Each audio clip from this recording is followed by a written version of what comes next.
Bien, mis hermanos, dice la palabra de Dios de esta manera. Leemos en el nombre del Padre, del Hijo y del Espíritu Santo.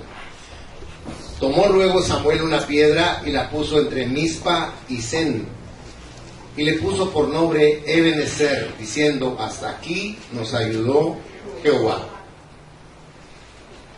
Quisiera hacer una breve oración antes de empezar.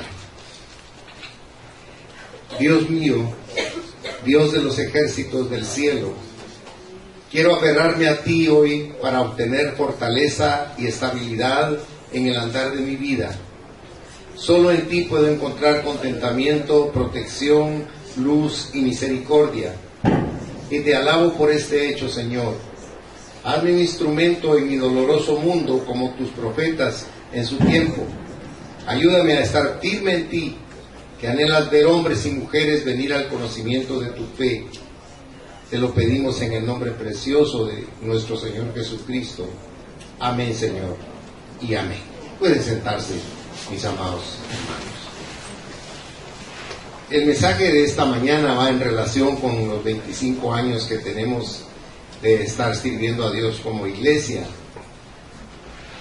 Pero en la porción que leímos yo quisiera ponerlos en antecedentes, porque es importante tener un contexto de lo que vamos a compartir sobre la Biblia. La palabra Ebenezer quiere decir piedra de auxilio o piedra de ayuda. Y esto sucede en Mizpa, que era una ciudad de Efraín donde los israelitas fueron derrotados por los filisteos. En el primer libro de Samuel 5, versículo 1 dice: cuando los filisteos capturaron el arca de Dios, la llevaron desde Ebenezer a Asdod.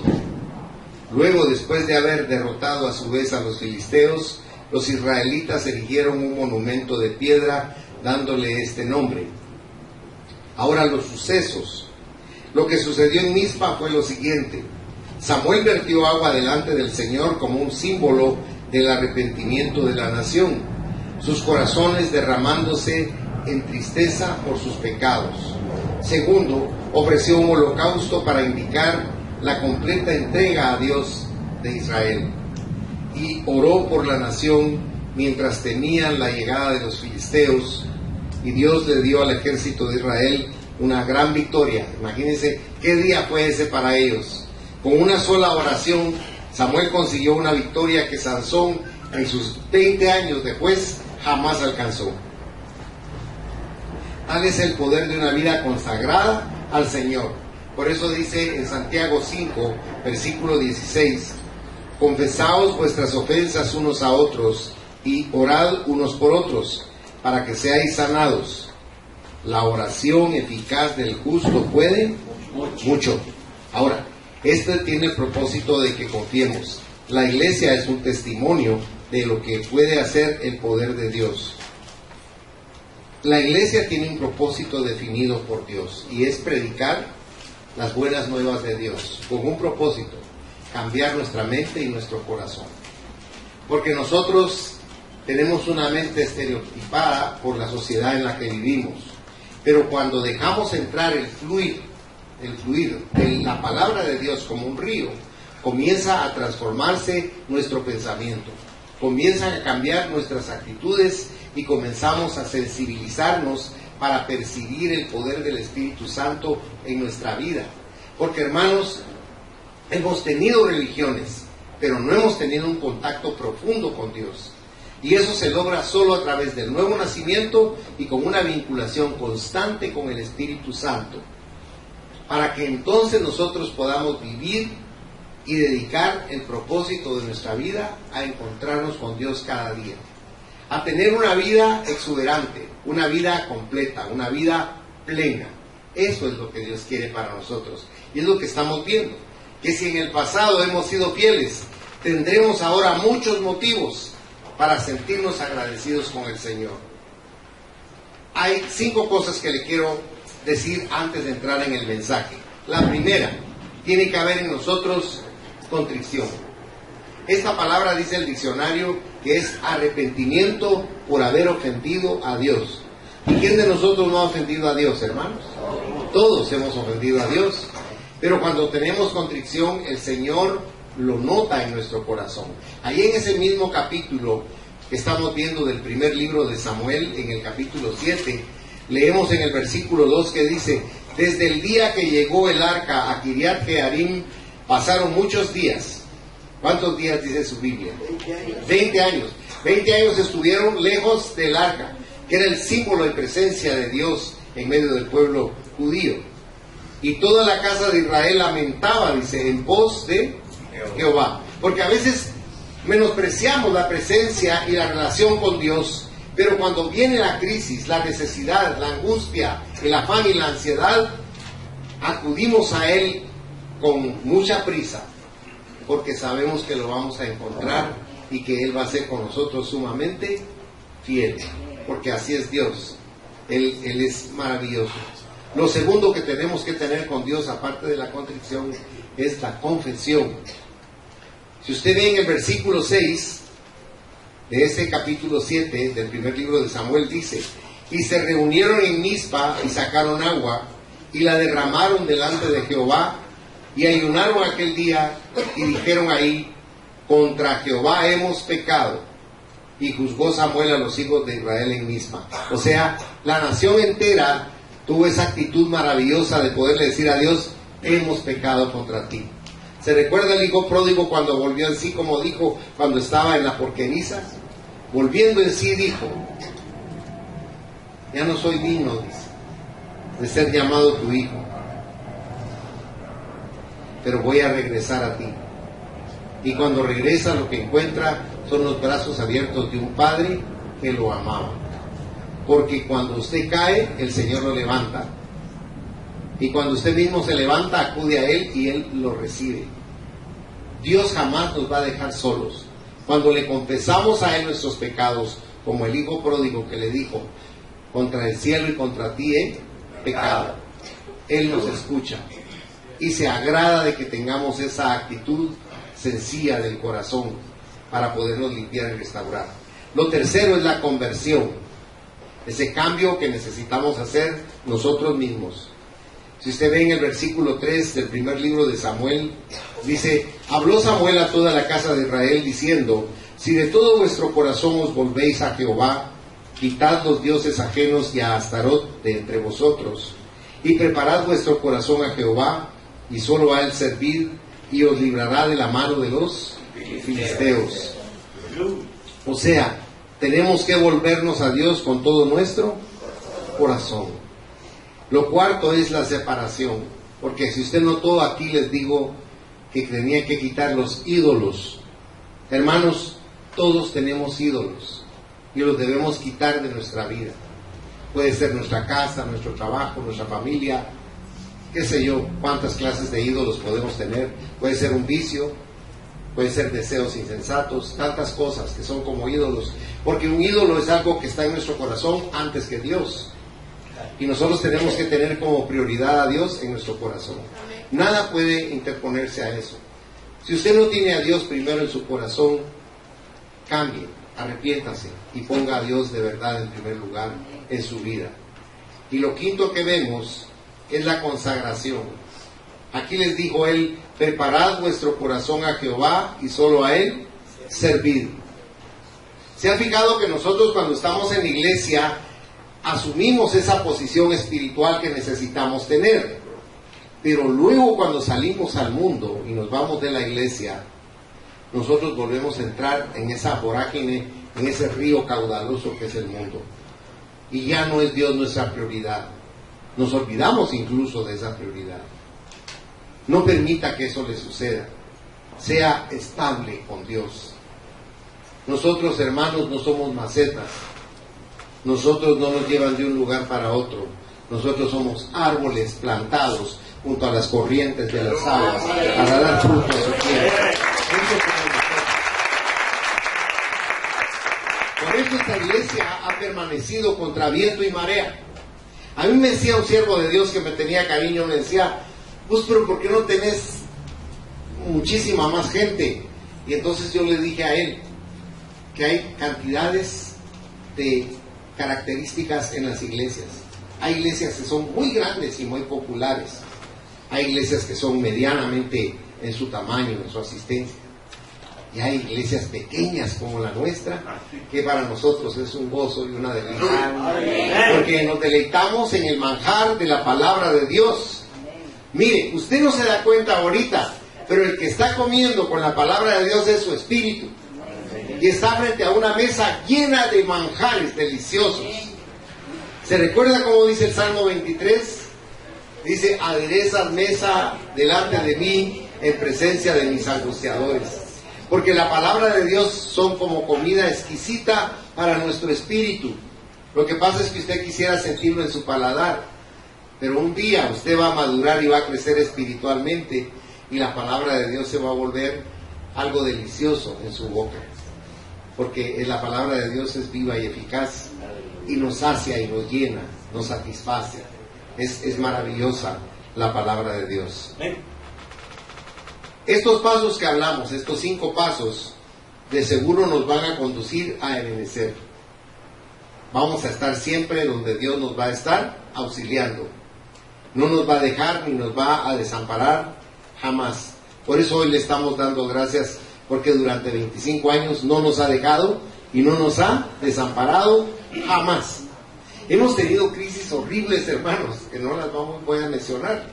Situaciones escabrosas y malignas, pero de todas ellas Dios nos ha librado. No podemos decir que un hombre, una persona es la que ha hecho eso, sino que hemos confiado en Dios y Él ha abierto brecha. Él ha hecho el camino y nos ha llevado por donde necesitamos caminar, porque Él es fiel y es amoroso. Ebenezer nos habla de 7 cosas que rápidamente le quiero compartir esta mañana. La primera es que nos habla de redención. ¿Qué quiere decir redención? Rescate. Y usted podrá preguntarse, ¿de qué lo rescató Dios? De la muerte eterna, del pecado, porque la paga del pecado es muerte, y de ahí nos rescató el Señor. Lo que sucede es que nosotros a eso nunca le damos la importancia de vida, lo vemos con liviandad, pero la realidad es que Dios nos sustrajo de la muerte para ponernos en la vida. Por eso digo: yo soy el camino, la verdad y la vida, porque Él es eso, y en Él estamos ahora mismo. No dejamos de vivir en el mundo, porque Él le dijo al Padre: no te pido que los quites del mundo, sino que los guardes del mal. ¿Y no nos ha guardado el Señor del mal? Amén. Amén. Cada día nos guarda del mal, con su amor y con su misericordia. Y su mano jamás se cierra, siempre está abierta para darnos en abundancia todo lo que necesitamos. Es maravilloso cómo el Señor nos rescata. Yo quiero mostrarle algo rápidamente en la Biblia. Vaya a Éxodo capítulo 12 y vamos a leer ahí 2 versículos, el 12 y el 13. Y dice ahí la palabra: pues yo pasaré aquella noche por la tierra de Egipto y heriré a todo primogénito en la tierra de Egipto, así de los hombres como de las bestias, y ejecutaré mis juicios en todos los dioses de Egipto, yo Jehová. Y la sangre os será por señal en las casas donde vosotros estéis, y veré la sangre y pasaré de vosotros, y no habrá en vosotros plaga de mortandad cuando hiera la tierra de Egipto. Aquí el Señor los sacó de servidumbre, de esclavitud, y los llevó a la libertad que necesitaban. Pero la noche en que iban a salir de ahí, les había dado anteriormente una orden: que tuvieran a un corderito, un animal inofensivo y precioso, cada familia. Y la familia hasta se encariñó con el corderito. Pero cuando llegó la fecha en que el Señor había establecido su llegada para que murieran todos los primogénitos, ellos tuvieron que sacrificar al corderito, y la sangre de ese cordero la pusieron en los postes y los dinteles de las puertas. Y cuando pasó el destruidor, cada lugar donde había sangre del cordero lo pasaba por alto. Eso quiere decir Pascua. Esa es una analogía de lo que yo le invito a leer en Apocalipsis capítulo 12 versículo 11. Ahí es para nosotros donde nos está diciendo la palabra que nosotros le hemos vencido. ¿Por qué dice la Biblia? Por la sangre del Cordero. ¿Qué hizo Dios con nosotros? Vaya a su Biblia a Efesios, por favor, capítulo 2. Efesios capítulo 2. Vamos a leer 2 versículos, el 12 y el 13, casualmente también ahí. Efesios 2, 12 y 13. Dice: en aquel tiempo estabais sin Cristo, alejados de la ciudadanía de Israel y ajenos a los pactos de la promesa, sin esperanza y sin Dios en el mundo. Pero ahora en Cristo Jesús, vosotros que en otro tiempo estabais lejos, habéis sido hechos cercanos por la sangre de Cristo. Mire, esa sangre tiene un poder formidable para todos y cada uno de nosotros. Lo segundo es que Ebenezer nos habla de preservación. O sea, el Señor, que hace con usted y conmigo, nos guarda cada día de tantas cosas que nosotros ni siquiera nos podemos dar cuenta, pero Él es fiel con nosotros. Dice que Él guardó al pueblo de Israel con su gran poder, y dice que los pastoreó con la pericia de sus manos. Y me llama la atención que eso está en los Salmos. Le voy a leer el Salmo 78, versículo 72, y dice la palabra: y los apacentó conforme a la integridad de su corazón, los pastoreó con la pericia de sus manos. ¿Sabe una cosa? Muchos días usted va a ir de una parte a otra, muchos días usted va a cumplir con sus obligaciones y con todo lo que le corresponde hacer en ese día, pero jamás le va a pasar por la mente que quien está al lado suyo, guiándolo, llevándolo y cuidándolo, es Dios mismo. Él pide que nosotros clamemos por ángeles, para que los ángeles estén con nosotros. Pero yo quiero decirle algo, y se lo quiero dejar bien claro esta mañana para su corazón. Y es que Dios ha prometido que va a estar con usted todo el tiempo. O sea, Él no pretende apartarse de nosotros ni un segundo. Cada día de su vida, cada día de su existencia, Dios está con cada uno de ustedes y está conmigo, porque Él es Dios. Él es omnipresente. No hay un día en que pueda usted decir, como dijo Cristo: Dios mío, ¿por qué me has desamparado? Porque ahí está Dios con nosotros todo el tiempo. No nos abandona, no nos deja. ¿Saben por qué, hermanos? Porque Él nos ama, pero no como nosotros lo amamos a Él, sino Él nos ama con un amor inexplicable. O pregúntese usted en su corazón: Señor, ¿qué tanto merezco que tú me ames de esa forma? Porque Dios nos ama de una manera que dice Juan 3:16, que no se puede explicar. De tal manera amó Dios, ¿a quién dice? Note cuando dice a sus hijos o a los salvos, sino al mundo. Porque el Señor prepara el corazón de las personas para que se acerquen deliberadamente a Él. En la primera carta de Juan, capítulo 2, versículo 2, dice que el Señor es la propiciación por nuestros pecados ante el Padre, y dice, no solo para nosotros, sino también para todo el mundo, porque Él no quiere que ninguno se pierda. Mire, uno podría decir: este me cae mal, ojalá que se pierda, porque el ser humano es así, que le caiga la vida, Señor. Pero ¿saben qué? Dios no es así. A una persona más aborrecida, la que consideramos que tiene menos oportunidad de recibir misericordia, a ese lo ama Dios. Porque el amor de Dios no es como el nuestro, hermanos. Gloria a su nombre. Es un amor tan diferente, porque si no, a mí no me hubiera amado. Porque yo era un pecador empedernido. Y el Señor tuvo misericordia de mí y me apartó de mi misma maldad. A veces le echamos la culpa al diablo de todo. ¿Y por qué hizo tal cosa? Es que me tentó el diablo usted. A mí no me tentaba el diablo, yo era el que me tentaba a mí mismo, haciendo todas las barbaridades que hice. Y por eso le digo que es increíble para mí ver cómo Dios me pudo amar de esa manera, morir por mí en la cruz del Calvario y seguirme salvando cada día, hermanos. Es que es un amor que no lo podemos comprender, porque no es un amor que usted lo pueda ganar. Usted no puede decir: voy a hacer esto, voy a hacer aquello, o me voy a ir a la antigua, hay unas 4 cuadras de rodillas para que me sangren las rodillas para hacer penitencia. No, hermano, aquí no se trata de eso, porque Cristo lo hizo todo. ¿Qué tiene que hacer usted? ¿Qué tenemos que hacer, hermanos? ¿Qué nos corresponde hacer? ¿Sacrificarnos? No, porque la cruz fue la que recibió el mejor sacrificio de la humanidad. Usted y yo lo único que tenemos que hacer es creer.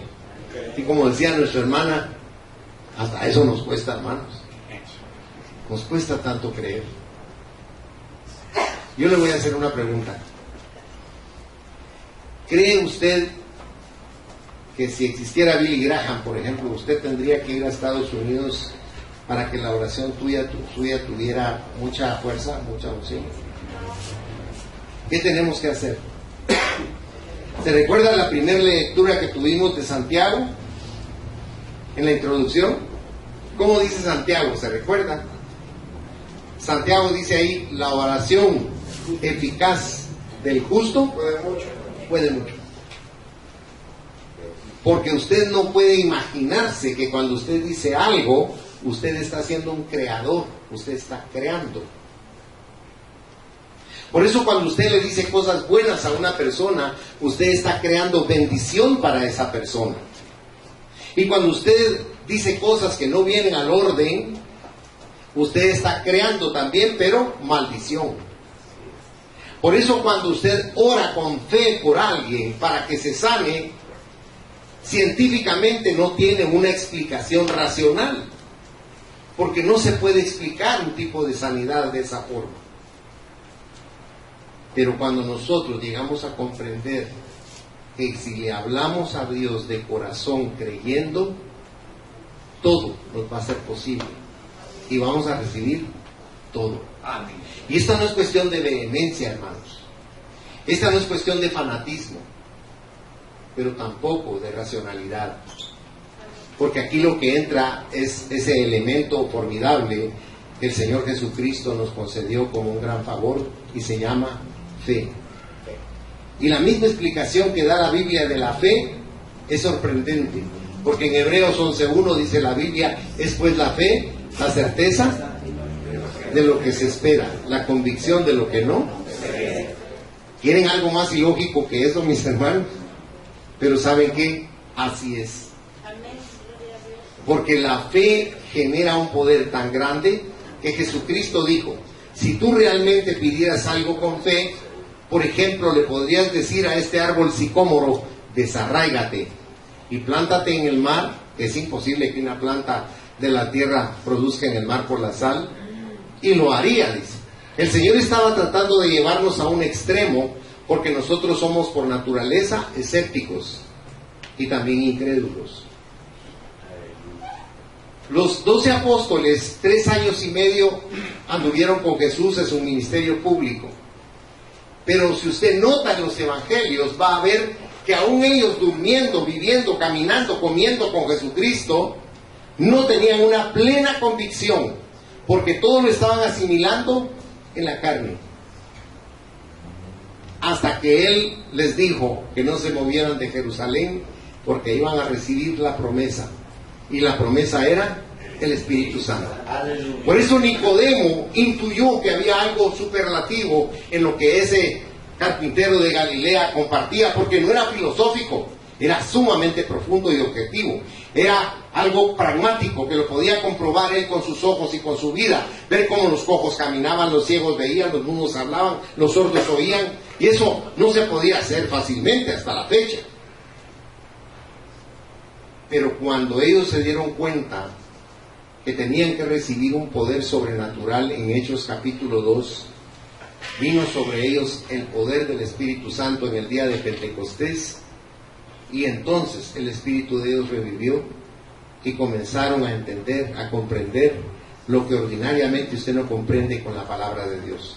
Usted puede leer la Biblia, con todo respeto se lo digo, pero no es un bestseller. No lo va a poder usted digerir con su mente, con su alma.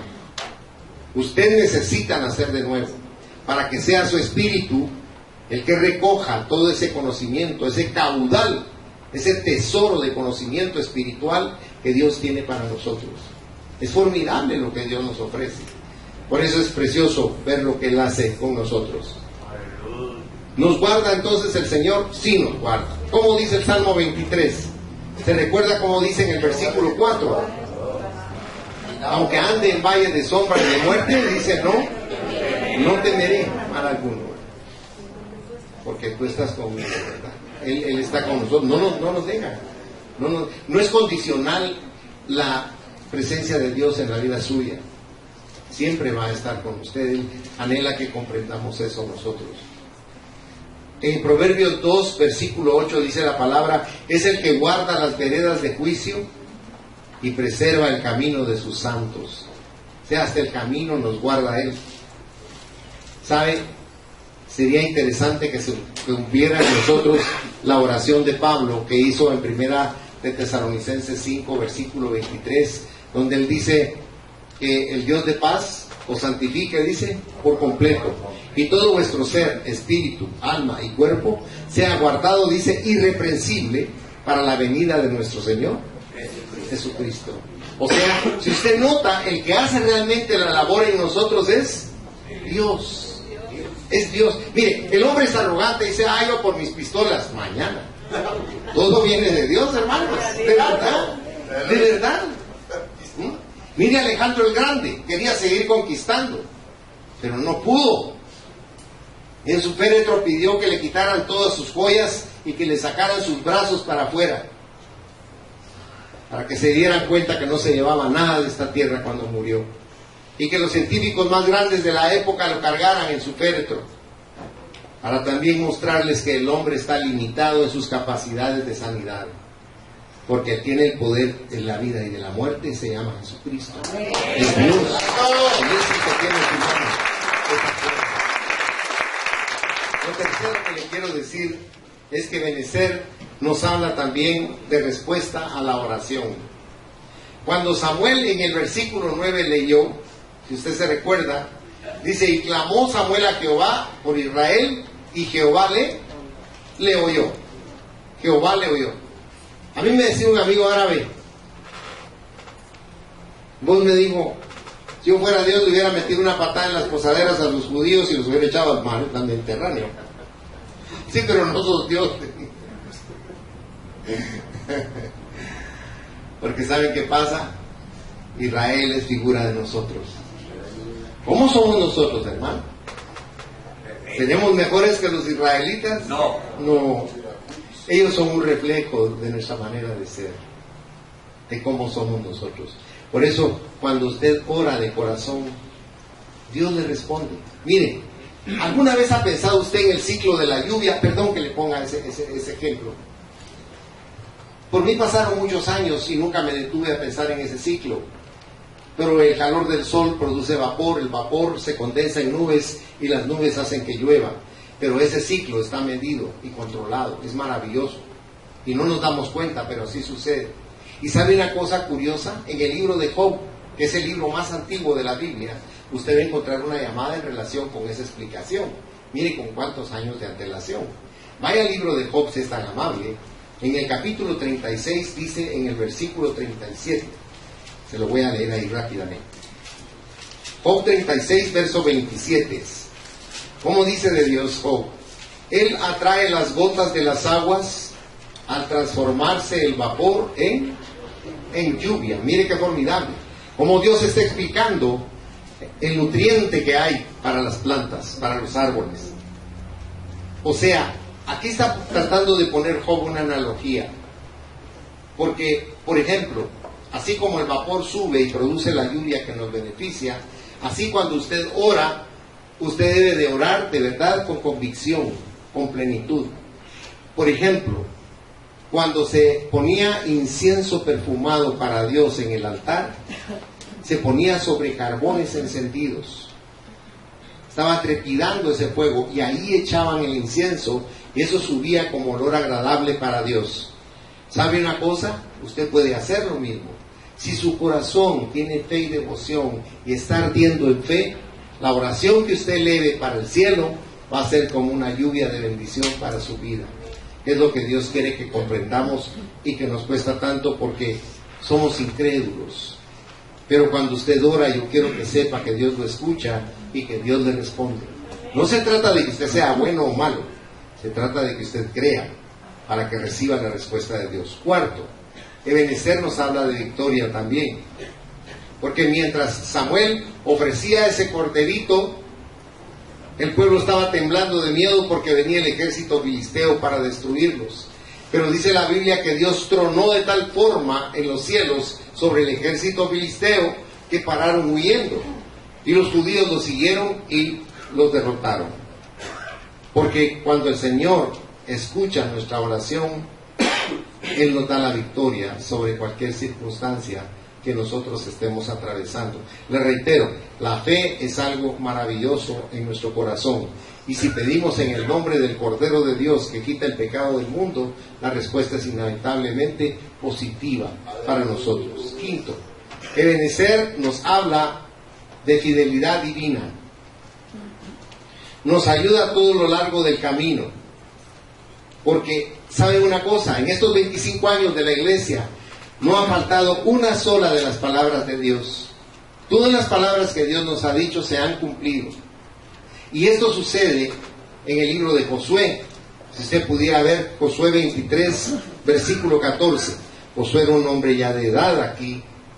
Y él dice: y he aquí, yo estoy para entrar hoy por el camino de toda la tierra. Reconoced pues con todo vuestro corazón y con toda vuestra alma, note, que no ha faltado una palabra de todas las buenas palabras que Jehová vuestro Dios había dicho de vosotros. Todas os han acontecido, no ha faltado ninguna de ellas. Mire, qué lindo es esto, ¿verdad? Porque realmente fiel es el que prometió. Y las promesas de Dios, déjenme decirle, son como la harina de la viuda.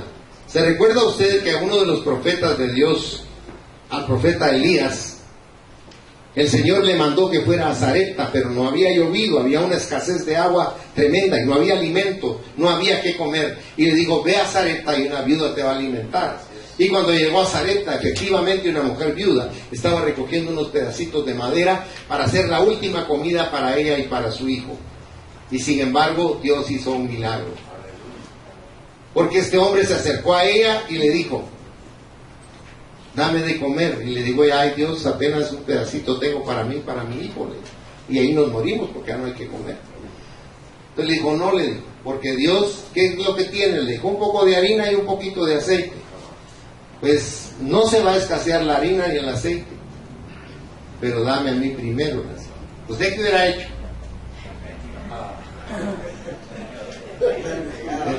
Si usted le hubiera dicho: dame ese francesón tostadito que tenés ahí, y vas a ver cuántos franceses te va a dar Dios. ¿Usted qué hubiera dicho? Usted no le iba, mañana le hubiera usted una mordida, le hubiera pegado francés antes que me lo desee y se me caiga. Entonces aquí vino la mujer y fue tocada por ese poder que le dijo sobrenatural, y le dijo: está bien, le dijo. Y la mujer le dio de comer a este varón de Dios, hasta le dio donde vivir, porque así es Dios, hermano. ¿Usted quién hubiera mandado a Elías? Le dijo: mira, andate a aquel almacén que está en la entrada de la Quinta Avenida y 16 calle, y arriba en el alto vive el dueño, ahí hay comida suficiente. No, lo mandó con una persona que no tenía nada. Pero esa persona fue la provisión para este hombre. Porque Dios lo que trata de mostrarnos es que no funciona como nosotros. Él rompe con lo establecido por nuestro criterio, nuestra forma de ser. Él hace cosas que nos sorprenden. Y esta mujer le dio de comer, le dio de beber, hasta que llovió. Y ya no padeció hambre. Incluso su hijo se murió y él se lo revivió. Porque Dios es así, hermanos. Tiene planes que nosotros no logramos comprender por más que nos esforcemos. Le voy a decir algo. ¿Usted cree que usted puede cambiar? Y mire, solo se dio un murmullo. ¿Sabe por qué? Le voy a explicar por qué. Porque usted no cree que pueda cambiar. Pero por favor vaya a su Biblia en Filipenses 1, versículo 6. Fíjese que Pablo era un hombre vehemente, loco si usted quiere, por su religiosidad, pero fue tocado de tal forma con Dios y fue llevado al lugar donde estaba Dios, que cuando él regresó era otra persona, era un sabio, era un hombre con un conocimiento profundísimo de cosas que nosotros no podemos comprender. Mire, hermano, ¿cuánto usamos nosotros de nuestro cociente intelectual? ¿Usaremos un 7%, un 8%? Yo creo que me estoy yendo muy lejos, porque los genios creo que usan el 10%. Y son genios solo para una cosa, y por lo regular son algo Lucas. Ya no digo Lucrecio, porque el otro día Lucrecio, un hermano se llama Luca, y me dijo: Ay, usted lo está diciendo porque no era por eso. ¿Ya? Lo que pasa es que son personas que tienen una manera de pensar muy disipada. Pero lo que le quiero tratar de decir aquí es que Dios tiene el poder de transformar nuestra vida y nuestra mente y nuestro corazón a través de nuestro espíritu. Porque en Filipenses 1:6 dice Pablo, con la sabiduría que le digo que él recibió de Dios, no fue una sabiduría académica, sino divina, sobrenatural, donde él dice, estoy persuadido de que el que empezó en vosotros la buena obra, la concluirá hasta el día de Jesucristo. O sea, Dios está cambiando nuestra vida diariamente, paulatinamente, con mucha paciencia y con mucha devoción, tal vez la que nosotros no tenemos. Sexto, Ebenezer nos habla del testimonio también. ¿Sabe? El testimonio es muy importante porque le da la honra y la gloria a Dios. Es una forma de declarar que lo que Dios dice se cumple. El testimonio enaltece y exalta a nuestro Dios. Si usted ve conmigo Gálatas 2:20, ahí dice Pablo, ya no vivo yo, ¿verdad? Sino Cristo vive en mí. O sea, está hablando él de una transformación formidable que él permitió que sucediera en su propio interior, en su corazón. Porque está diciendo que él, a pesar de que está en la carne, ahora está viviendo en la dirección que Jesucristo le está poniendo en su corazón, que es a través de su espíritu. Mire, nosotros actuamos en nuestra carne y tenemos un temperamento fuerte porque nunca hemos sido espirituales, sino lo que funciona en nosotros es el cuerpo y el alma. Pero nuestro espíritu se ha quedado enano o se ha quedado bebé y no ha crecido ni ha madurado. Pero cuando el espíritu de nosotros madura a través de recibir la palabra de Dios, que es el nutriente para el espíritu, al crecer el espíritu comenzamos a tener una transformación en nuestro pensamiento, en nuestra forma de razonar, en nuestra forma de actuar, porque comienza a haber un decaimiento de la carnalidad y comienza a fructificar lo que es espiritual. Pero cuando usted ve a una persona espiritual, usted dice, ay, qué linda esa persona. Y se queda anonadado de ver las actitudes de esa persona. Ay, siquiera yo fuera así. Pero la realidad es que Dios, si le pedimos, nos puede ayudar a que transformemos esa actitud en espiritualidad. Hermanos, la iglesia es para que usted se vuelva espiritual, fíjese. La iglesia no es un negocio, no es para juntar dinero, no es para entretener a la gente. Perdón, usted no vino aquí a que lo entretuviera. Usted viene aquí a descubrir cosas grandes y ocultas que Dios le ha preparado, para que usted logre encontrar una forma o manera diferente de vivir, porque vivimos una rutina cotidiana. ¿Usted no vio esa película Matrix de casualidad? Esa es una analogía de la vida del mundo. Los seres humanos son usados como una batería en ese lugar, pero mentalmente los llevan a un plano en el cual ellos creen que están viviendo, pero no están viviendo, solo están siendo usados. ¿Para qué vino usted aquí a la tierra? ¿Para hacer dinero? ¿Para vivir como rico en todas las comodidades? Hermanos, ese es un fin muy pobre para la vida de una persona. La mayor riqueza de una persona es su espiritualidad. Jesucristo lo que nos trató de enseñar fue que nos volviéramos espirituales. Y esa es la lucha mayúscula que tenemos nosotros cada día. Estoy concluyendo aquí hoy, no estoy terminando, pero quería compartirle eso. Porque a veces nosotros creemos que nosotros le damos a Dios, perdón hermanitos, no le damos nada a Dios. Todo lo que nosotros le podamos dar a Dios viene de Dios primero para nosotros. Mire, hasta la buena voluntad que usted pueda tener viene de Dios, no viene de usted, con todo respeto. Mire, vaya a la Biblia, por favor, vaya a su Biblia, a Filipenses capítulo 2, versículo 13. Filipenses 2:13 dice, porque Dios es el que en vosotros produce así el querer como el hacer. ¿Por qué dice su Biblia? Por su buena voluntad. ¿Verdad? Si Él no nos pusiera esa voluntad de querer hacer o descubrir, nosotros no lo haríamos por nosotros mismos. Porque el ser humano es decidioso. Pero la fuerza de Dios impele a que el hombre descubra cosas que jamás se ha imaginado. 7, y aquí termino el mensaje. Ebenezer nos habla de aliento para el futuro. El Señor, que hasta aquí nos ha ayudado a todos nosotros y a nuestra iglesia, Él también nos ha librado y nos librará y nos seguirá librando de todas las circunstancias que tengamos que atravesar, por difíciles o duras que puedan ser. Él dice en 2 de Corintios, capítulo 1, versículo 10, el cual nos libró y nos libra, y en quien esperamos que aún nos librará de tan gran muerte. Porque la muerte más grande es la segunda muerte. La primera muerte es algo que nosotros en Cristo lo hemos superado. No tiene poder sobre nosotros. Por eso debemos tener ánimo en nuestro corazón de que lo que Dios nos ha dicho y nos ofrece es real y que debemos aprender a disfrutar de ello. Cierre sus ojos, por favor.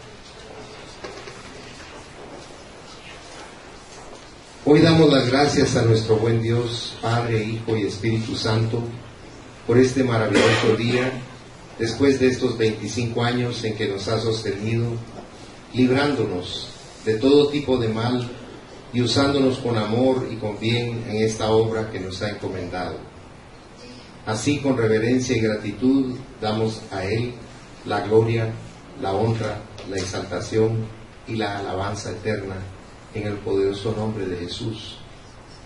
Y si tú nunca has abierto tu corazón a Cristo, ahí en tu lugar donde estás le puedes decir esta sencilla oración: Jesús, esta mañana yo me arrepiento de mis errores, equivocaciones y pecados, y te abro mi corazón para recibirte como mi Salvador personal, como mi Dios eterno, y a pedirte que entres en mí y me enseñes cosas sobrenaturales y ocultas que nunca he alcanzado a ver, que me enseñes a discernir, a comprender espiritualmente las cosas que para mí no han tenido explicación. Y también te ruego que me ayudes a transformar mis actitudes, mi temperamento, mi carácter, mi forma impulsiva de ser. Te lo ruego con todo mi corazón, en el nombre de Jesús. Amén. Si alguien hizo esta oración por primera vez, levante su mano. Yo quiero orar por usted, quiero bendecirlo en esta mañana. Señor, yo te doy gracias porque cada persona en este lugar te tiene morando en su corazón. Por eso en esta mañana, en el nombre poderoso tuyo, bendigo a este pueblo que te ama, en el nombre del Padre, del Hijo y del Espíritu Santo. Y te ruego que no sea parte de ellos tu paz, tu bendición y tu amor. Amén, Señor. Amén.